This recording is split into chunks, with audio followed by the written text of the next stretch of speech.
तो दे ही रहे, पर हंसी मजाक के साथ। नहीं तो होता है ना कि भाई लेक्चर है तो पढ़ो, ये कर लो वो कर लो। तो हंसी मजाक में अच्छी चीजें आपको सीखने को मिल रही हैं, और जो आपको लाइफ में। आप में से कितने लोग हैं जो बहुत एक्साइटेड हैं आज के सेशन को लेकर के? सारे होंगे। तो मैं जैसे ही आपको नाम बताऊंगा उनका, जो हमारे आज के गेस्ट हैं, तो आपका जो एक्साइटमेंट लेवल है वो और बढ़ जाएगा। ये बताने से पहले कि गेस्ट कौन है, मैं आपको थोड़ा सा बताता हूं यूट्यूब के बारे में। यूट्यूब में क्या है कि पूरे वर्ल्ड की अगर बात करी जाए तो करोड़ों चैनल्स हैं जो अलग अलग जॉनर्स में है, अलग अलग कैटेगरीज में है। उसमें से दो बड़ी कैटेगरीज है, मोटिवेशन और एजुकेशन। पूरे वर्ल्ड में जो वर्ल्ड का नंबर 1 मोटिवेशन चैनल है वो मेरा है, और जो वर्ल्ड का नंबर 1 एजुकेशन चैनल है किसी इंडिपेंडेंट क्रिएटर का, वो उनका है, जो कि हमारे गेस्ट है। उनके 17 मिलियन से ज्यादा सब्सक्राइबर्स हैं। Please give an energetic and warm welcome to the one and only Khan sir.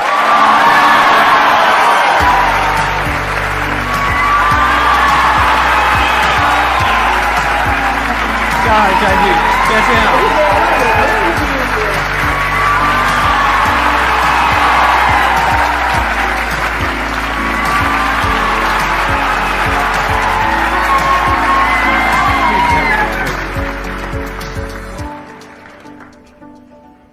इससे पहले कि ऑडियंस आपसे कुछ पूछे या इंटरेक्ट करे, मेरे माइंड में एक क्वेश्चन है आपके लिए जी। जो बच्चे हैं वो आपके इतने दीवाने क्यों हैं, इतने पागल क्यों हैं आपके पीछे? मतलब मेरे कमेंट सेक्शन में भरा पड़ा था, खान सर कब आएंगे, खान सर कब आएंगे। मतलब ऐसा क्या जादू कर दिया आपने बच्चों के ऊपर? ये सवाल हम आपसे भी पूछते हैं, हमारे पे भी इतना कमेंट आया, इतना मेरे तो ऑफिस में लोग चले आए कि सर कब जा रहे हैं। अच्छा। क्योंकि हम लोग का तो एग्जैक्ट है वही पढ़ाना है। हाँ। तो देखिए, हम लोग का मेन है कि बच्चों को जो जरूरत रहती है कि अगर लड़का पढ़ने आ रहा है ना, उसके मन में कोई डाउट ना रह जाए। हम उसको कहते हैं कि हम तुम्हें पढ़ा रहे हैं, दम है तो भूल के दिखाओ, याद करके नहीं।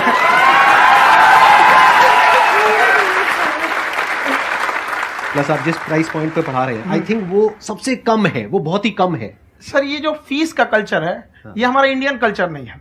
हमारा इंडियन कल्चर गुरु दक्षिणा है, उस हिसाब से वो सही है। ऑक्सीजन जैसे जिंदगी के लिए जरूरी है, वैसे एजुकेशन जरूरी है। कोई ये नहीं कह सकता है कि पैसे की वजह से वो खान सर के यहां से लौट गया। क्या बात है।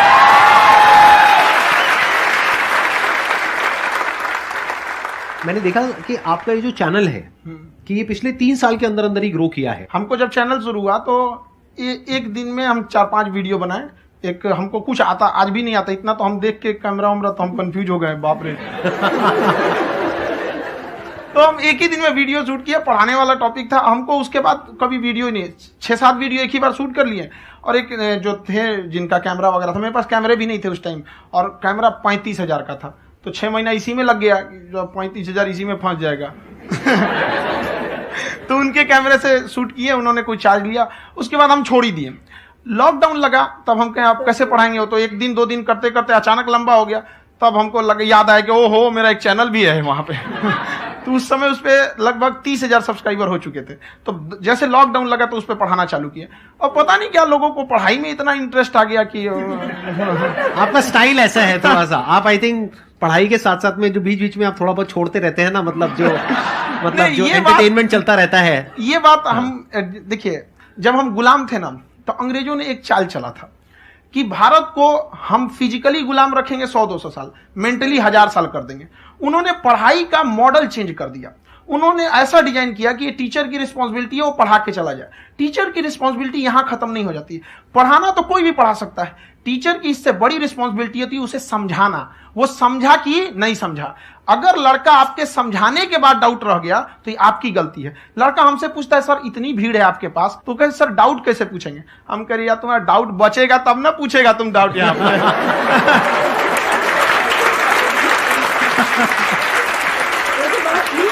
कॉन्फिडेंस नेक्स्ट लेवल है आंसर का, मानना पड़ेगा। और शायद यही वजह है इनकी जो ग्रोथ है उसका। किसी ने शायद सपने में भी नहीं सोचा होगा कि पिछले 2 साल के अंदर अंदर जो आपके चैनल की ग्रोथ हुई है, जैसे आप खुद ही बता रहे हैं कि लॉकडाउन के टाइम पे आपके 30,000 के करीब सब्सक्राइबर्स थे, आज की डेट में 17 मिलियन है। और मेरा एक क्वेश्चन और है, इससे पहले कि ऑडियंस में से आपसे कोई क्वेश्चन पूछे, कि कई बार आप ऐसे भी टॉपिक्स टच करते हैं जो थोड़े से कंट्रोवर्शियल हैं या थोड़े से सेंसिटिव हैं, जिसके ऊपर बात करने की हिम्मत आई थिंक बहुत ही कम लोगों में है। तो आपको कभी ये नहीं लगता है कि कहीं ज्यादा तो नहीं हो रहा है, इसको थोड़ा रोक देते हैं, थोड़ा कम कर देते हैं, क्योंकि कोई लाइन ही नहीं है वैसे तो बोलने को, तो आप कुछ भी बोल दो, कितना भी बोल दो। हुई है कंट्रोवर्सी बहुत बार। एक्चुअली बचपन से हमको फौज में जाना था, और फौज वालों के लिए ये सब मायने नहीं रखता, उसको करना है मतलब करना है, तुम सामने कुछ भी रहो, डजेंट मैटर।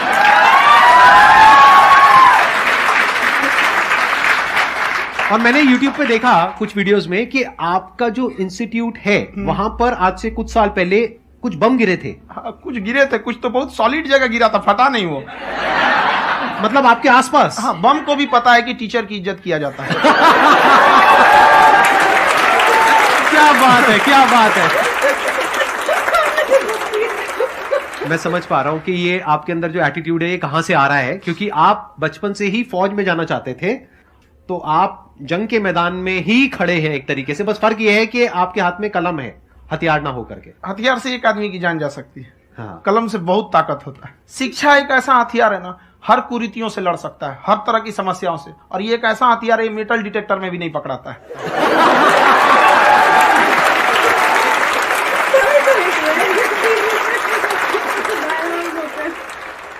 मेरा क्वेश्चन ये है कि अभी प्राइवेट ऑर्गेनाइजेशंस में पीटने का, पनिशमेंट का ये सिस्टम जो है खत्म हो गया है। हम आपके वीडियो में देखे हैं सर कि आप एक बड़ा सा रोल रखे रहते हैं, पुलिस वाला लाठी है, पुलिस वाला लाठी है, और स्टेज पे बुला के बच्चों को उसी से धुनाई शुरू कर देते हैं मस्त एकदम से, है ना। तो सर मतलब कि बच्चे मतलब कि डरते नहीं है आपसे, और इस तरीके से कैसे कनेक्टेड हैं आपसे, है ना। और एक और क्वेश्चन सर, यूपीएससी का जो आप अपना बैच स्टार्ट करने वाले हैं, ठीक है, उसके बारे में बताइए सर, क्योंकि मुझे मतलब कुछ इशू करना है सर, ठीक है। और संदीप सर को देख लिए, मेरा तो वैसे ही हो जाना है।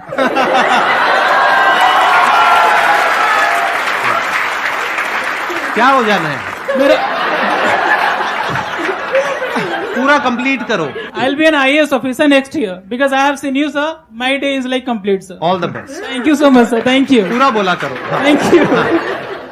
देखिए, लड़कों को जहां तक पीटने की बात है, जब पढ़ाने की बात आएगी तो उसको हम पूरे बेहतरीन ढंग से पढ़ाएंगे, लेकिन जब सजा देने की बात आएगी ना, तो वो भी बेहतरीन ढंग से होगा। ऐसा थोड़ी होगा कि बस एक ही चीज बेहतरीन ढंग से होगा।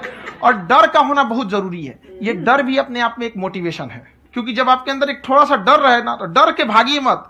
एक ऐसा डर जिसको आप लगे कि नहीं नहीं थोड़ा सा और करने की जरूरत है, फिर तो ये हम इसको क्रॉस कर जाएंगे यहाँ पर। तो लड़कों के अंदर ये डर बनाना भी जरूरी रहता है।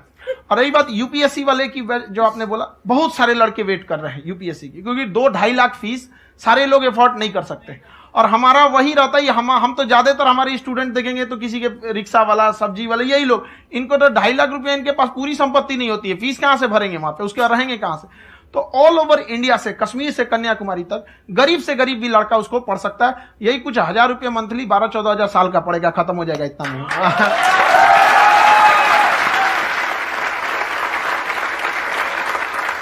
ये जो डंडे वाली बात इन्होंने कही, ये सच है? मतलब आप सच में एक डंडा रखते हो? पुलिस का ही है वो। और मारते हो? हाँ, कि मतलब अगर कोई लड़की छेड़ता है या ऐसा कोई भी उल्टा नहीं, पुल्टा काम पढ़ाई करता लिखाई है, कुछ भी गलती करेंगे तो पिटाएंगे वो यहाँ पे, कैमरे पे, ऑन कैमरा, जैसा भी रहे, कुछ भी पिटाना तो उनको फिक्स है। एक तो कोई मतलब विधायक जी थे, उनके लड़का को पीट दिए, तो चला दल बल लेके अपना वहां पे। उसने घर पे नहीं बताया था कि सर ने पीटा है, बस बोल दिया कोचिंग में पीटा है। बाद में पता चला हम पीटे हैं, तो उसके पिताजी मेरे सामने और पीटे।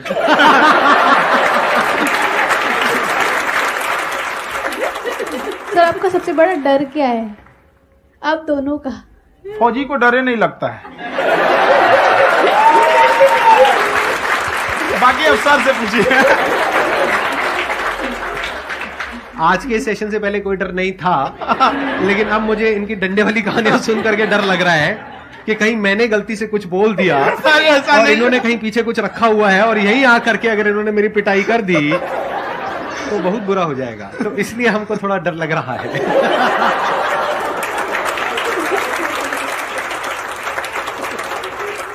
आपकी डेली कितने घंटे क्लासेस होती है? 6-7 घंटे। अभी भी खुद ही करते हो आप? हाँ, हमारे स्टाफ परेशान रहते हैं। हम 1:30-2 बजे सोते हैं, सुबह 6 बजे उठ जाते हैं, परेशान रहते हैं। अरे इतना क्यों करते हो, है ना?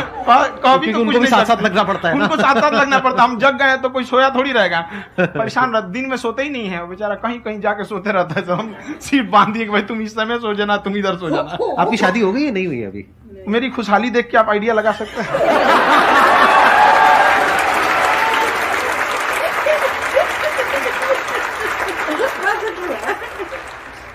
First of all I would like to say sir thank you so much to you and to your team कि आपने मुझे यहाँ आने का मौका दिया। एंड सर अब तक मैंने आपको सिर्फ फ़ोन या लैपटॉप में ही देखा है दोनों को, आज फर्स्ट टाइम लाइव देख रही हूँ तो बहुत अच्छा लग रहा है। तो मेरा क्वेश्चन ये है सर आपसे, जब हम लाइफ में कोई डिसीजन लेते हैं कि हमें ये पर्टिकुलर चीज़ करनी है, और क्योंकि हम डिसीजन लेते हैं तो हमारी आदत है कि पहले हम 4 लोगों से पूछते हैं कि तू बता तेरी क्या राय है, तू बता तेरी क्या राय है। तो उनमें से अगर कोई हमें कह देता है कि ये बेकार डिसीजन है मत कर, तो हमारा माइंड कहीं ना कहीं डाइवर्ट होने लगता है और उसकी वजह से हम अपना डिसीजन चेंज कर देते हैं। तो मेरा क्वेश्चन ये है कि कैसे हम अपने डिसीजन पे स्टिक रहे, कैसे हम जो दूसरे के ओपिनियन है उनको अफेक्ट ना होने दे अपने ऊपर। दूसरे से सलाह लेने से पहले एक बार खुद उस पर रिसर्च कर लेना चाहिए, ताकि आप सामने वाला क्या सलाह दे रहा है आपको समझ में आना चाहिए। यहाँ पर ऐसा नहीं है कि कई बार ऐसे होते हैं कि दूसरे वाले को एक्सपीरियंस होता है, तो अगर आपको पहले से आइडिया है, उसके बारे में आप बेहतरीन ढंग से रिसर्च किए हैं कि क्या इसमें प्लस पॉइंट है क्या निगेटिव है, उसके बाद आप किसी से सलाह लेने जाइए। ये नहीं कि मन में सीधे बताओ गड़बड़ा जाएगा। तो वहां पे पहले आपको R&D करना पड़ता है, समझ में कि नहीं। और जिंदगी हो या गाड़ी, जीतेगा वही जो टाइम पे गियर चेंज कर रहा है। तो डिसीजन चेंज करना बहुत ज्यादा गलत नहीं है। इन्होंने बहुत अच्छी बात कही है और मैं इसी बात में थोड़ा सा और ऐड ऑन करूंगा कि ये जो आपने कहा ना कि अपने डिसीजन पे स्टिक कैसे रहें, ये कोई अच्छी क्वालिटी नहीं है, क्योंकि टाइम टू टाइम आपको अपने डिसीजंस को चेंज करना होता है। जैसे आपने 4 लोगों से डिस्कस किया, कोई इंसान कुछ पॉजिटिव बोल रहा है, कोई नेगेटिव बोल रहा है, उससे फर्क नहीं पड़ना चाहिए। डिपेंड ये करता है कि वो जो बोल रहा है उसका बेसिस क्या है, क्या वो किसी नॉलेज या एक्सपीरियंस के बेस पे बोल रहा है या ऐसे ही कुछ भी बोल रहा है। ऐसे ही बोल रहा है तो फिर उसकी बात पे ध्यान क्यों दे रहे हो। अगर किसी नॉलेज या एक्सपीरियंस के बेस पे बोल रहा है, फिर चाहे वो पॉजिटिव बोल रहा है चाहे नेगेटिव बोल रहा है, दोनों ही मायने रखता है। उसके बाद में रिसर्च करनी है और फिर रिसर्च करने के बाद में फाइनल डिसीजन अपना खुद का होना चाहिए। अब वो डिसीजन उससे अलग भी हो सकता है जो आपने पहले लिया था, और वो सेम भी हो सकता है।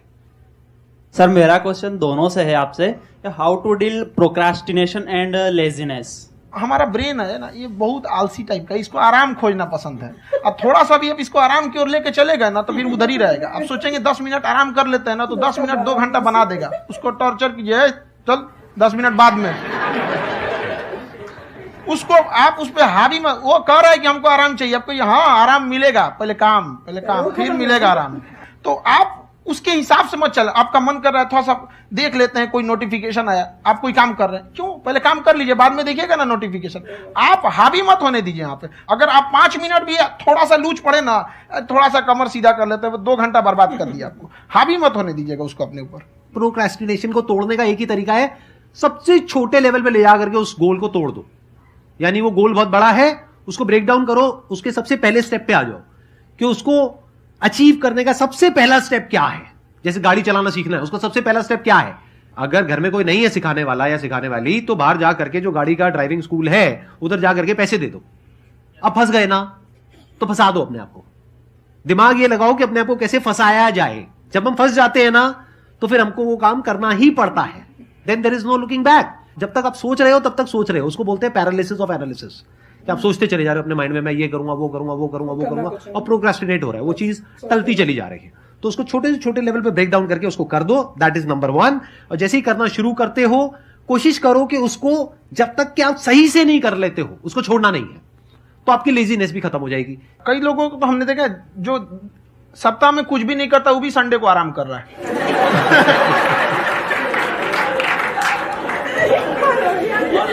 वैसे कहा भी जाता है कि अगर कोई काम आपको करवाना है ना तो ऐसे किसी इंसान को दो जो बिजी है, ऐसे आदमी को मत दो जो खाली है। ये परफेक्ट एग्जाम। किसी को भी आप देखिएगा जिसको आप कहते हैं कि मतलब थोड़ा ठीक ठाक आप समझते हैं कि नहीं ये बहुत आगे निकल, वो एक काम को खत्म करने के बाद कभी आराम नहीं करेगा। एक काम खत्म हुआ उसको लगेगा हाँ एक खत्म हो गया अब दूसरा करना चाहिए, और वही जिसको देखिएगा एक खत्म हो गया और आराम करना चाहिए, कभी नहीं लाइफ में आखिरी सांस तक। सर यहाँ पे सब हिंदी में पूछते हैं, इंग्लिश में पूछते हैं, मैं भोजपुरी में पूछूं? जौन भाषा ठीक लगे तोने में पूछ दो। हाँ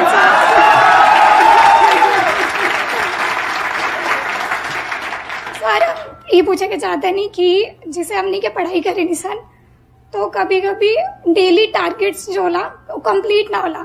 अगर टारगेट्स कंप्लीट भी होला तो फिर ऐसा इरिटेशन या फिर वो एंजाइटी या फिर कि और करना है या फिर अभी नहीं हुआ, वो चीज हमेशा रहेला, तो वो कम कैसे करल जाए? देखिए टारगेट्स को ना हम लोग को एक अपने हिसाब से पहले फिट करना चाहिए। ऐसा नहीं कि दूसरे किसी इंसान को देख के हम टारगेट फिट कर ले। कोई लड़का 8 घंटा पढ़ रहा है, कोई पहली बार अभी पढ़ना ही चालू किया, उसको देख के 8 घंटा पढ़ेगा तो पढ़ाइए छोड़ देगा। तो आप अपनी क्षमता के हिसाब से देखिए कि आप कितना पढ़ सकते हैं। अगर आपने एक घंटे को बना लिया कि हम 1 घंटा पढ़ सकते हैं, अगले 1 हफ्ते तक उसको सस्टेन रखिए। जिम में कैसे करते हैं लोग, पहले दिन उठा लीजिएगा 1 क्विंटल तो हार्ट अटैक हो जाएगा। तो वो धीरे धीरे टारगेट सेट कीजिए और अपनी क्षमता को भी देखिए। हर इंसान की क्षमता अलग है। कंगारू को देख के हाथी छलांग मारेगा, पैर तोड़ के बैठ जाएगा।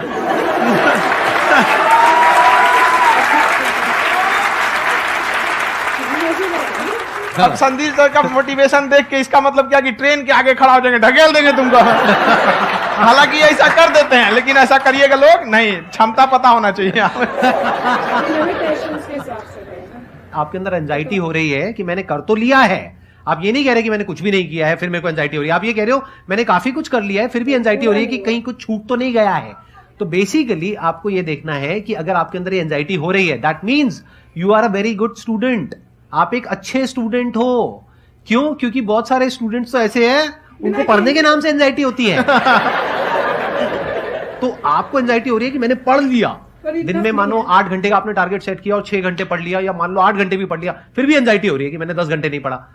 तो ये तो अच्छी क्वालिटी है ना, ये तो एक ब्रिलियंट स्टूडेंट की क्वालिटी है। क्योंकि एंजाइटी उसी को होती है जो केयर करता है, जिसको परवाह है, उसी की तो एंजाइटी होती है। जैसे माँ को अपने बच्चे की, जैसे एक माँ को अपने बच्चे को लेकर के एंजाइटी होती है। हंस लो मजाक उड़ा लो।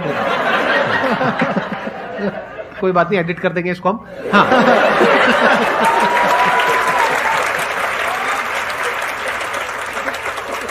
जैसे एक माँ है, उसको अपने बच्चे को लेकर के एंजाइटी होती है, थोड़ी सी भी तबियत खराब हो जाए उसको एंजाइटी होती है, चाहे बच्चा ठीक भी है, डॉक्टर को नहीं होती है। क्यों? क्योंकि माँ को उस बच्चे से प्यार है। तो दैट मीन्स कि आप अपनी पढ़ाई को लेकर के सीरियस हो, इस वजह से आपके अंदर एंजाइटी हो रही है, विच इज नॉर्मल। जहां पर प्यार मोहब्बत होती है वहां पर थोड़ी बहुत एंजाइटी तो होती ही है ना। समझ रहे हो ना मैं क्या कहना चाह रहा हूं? आप लोग समझ रहे हो ना मैं कहां जा रहा हूं? जब वो किसी और से बात करती है तो एंजाइटी होती है ना।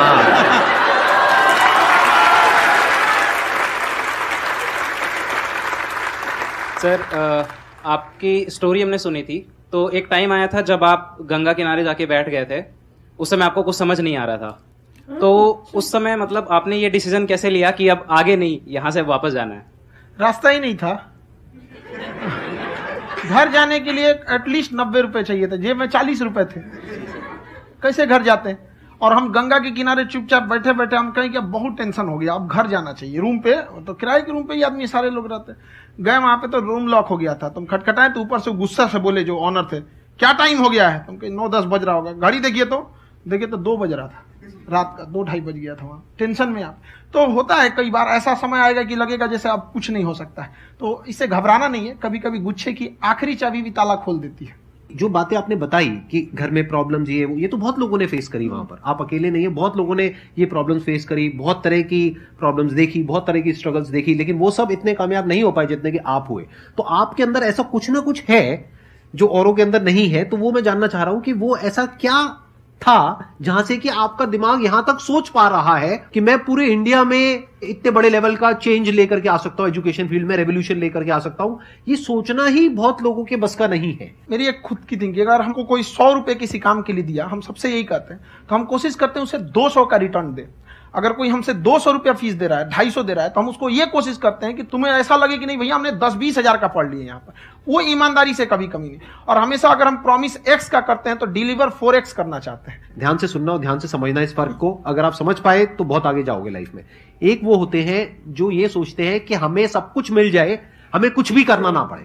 दूसरी कैटेगरी होती है लोगों की जिनको जितना मिलता है उसमें भी चोरी चकारी करते हैं या कोशिश करते हैं कि उससे कम दे सामने वाले को जितना कि हमें मिल रहा है। तीसरी कैटेगरी होती है लोगों की, जो इनके जैसे लोग होते हैं, वो क्या करते हैं, वो ये सोचते हैं कि अगर मैंने किसी से 1 रुपए भी लिया, देखा जाए तो 200-250 रुपए कुछ भी नहीं होता है, 200-250 रुपए अगर मैंने लिया तो कैसे उसको 400 रुपए की वैल्यू दूं। ये जो थिंकिंग है ना, यही एक फर्क होता है एक ऐसे इंसान में जो बहुत आगे निकल जाता है और उस इंसान में जो मीडियोकर रह जाता है। आप अपने आप को अपने आप के ऊपर समय दीजिए, उसको डेवलप कीजिए। जब आप अपने आप के ऊपर खर्च करते हैं तो आने वाले समय में लोग गूगल पे आपको सर्च करते हैं। क्या बात है सर, ये आपने अभी बनाया है या ये कोई पुराना आपका वो है? बनते रहता है इसमें, फ्लो में बन जाता है। आपके अंदर ना सर एक कवि छुपा हुआ है कहीं ना कहीं जो बाहर आना चाहता है। कभी ना कभी आपने सोचा होगा कुछ? हाँ, कभी कभी देखिए, एक चीज है, संगत का बहुत अच्छा असर पड़ता है। ये चीज को हमेशा, संगति का मतलब लोग हल्के में ले लेते हैं। संगति का मतलब होता है संग संग गति। तो अच्छे लोग के साथ रहेंगे तो संग संग अच्छी गति होती जाएगी, खराब में रहेंगे तो ये भी होता है। बट अपने आप को थोड़ा सोचना चाहिए कि हम केवल जी के मर जाएं इसके लिए नहीं आए हैं। लोग कहते हैं कि सर नाम क्यों नहीं बताते अपना। हमारी एक ही सोच है कि जाने के बाद इस दुनिया से हमको मतलब एक चीज देना चाहते हैं स्टूडेंट्स को कि वो याद करें कि इस पैसे की भाग दौड़ की दुनिया में हर कोई दोनों हाथ से लूटने में लगा है, खाली हाथ जाने के लिए ये सबको लगा है। तो हर कोई को ये सोचना चाहिए कि था कोई इंसान जो इतने कम फीस में इतनी शिक्षा जो महंगी थी, जो कमाने का रास्ता था, उसको भी एकदम कंपटीशन इतना कर दिया कि अब लोगों को अपनी फीस बढ़ाने में डर लगता है कि अरे यार, लड़का कमेंट करता है कि खान सर इतना ले रहे हैं, आप बहुत बड़ा टीचर हो गए।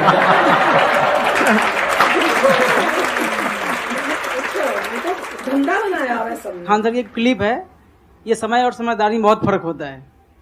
अगर समय रहते समझदारी आ गई तो इंसान कामयाब हो गया, लेकिन अगर समय चला गया फिर समझदारी आई फिर तो बेकार है। तो सर मतलब कुछ आपको ऐसी चीज लाना चाहिए जो मतलब बच्चों जो तैयार हो रहे हैं उनको ये चीजें मतलब एंड टाइम पे दिखे। समझ रहे आप मेरी बात? नहीं समझ?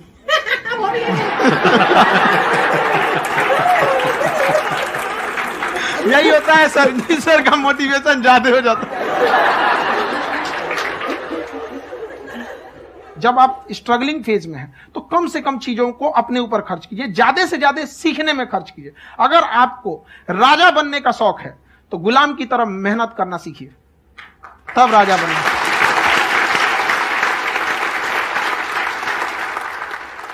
ये दुख, ये दर्द, ये सब तेरे अंदर है। तू अपने बनाए इस पिजड़े से बाहर निकल के देख, तू अपने आप में एक सिकंदर है।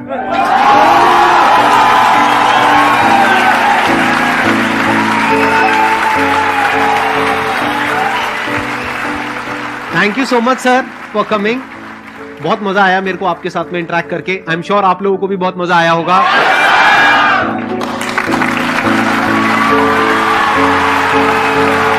Thank you so much ji.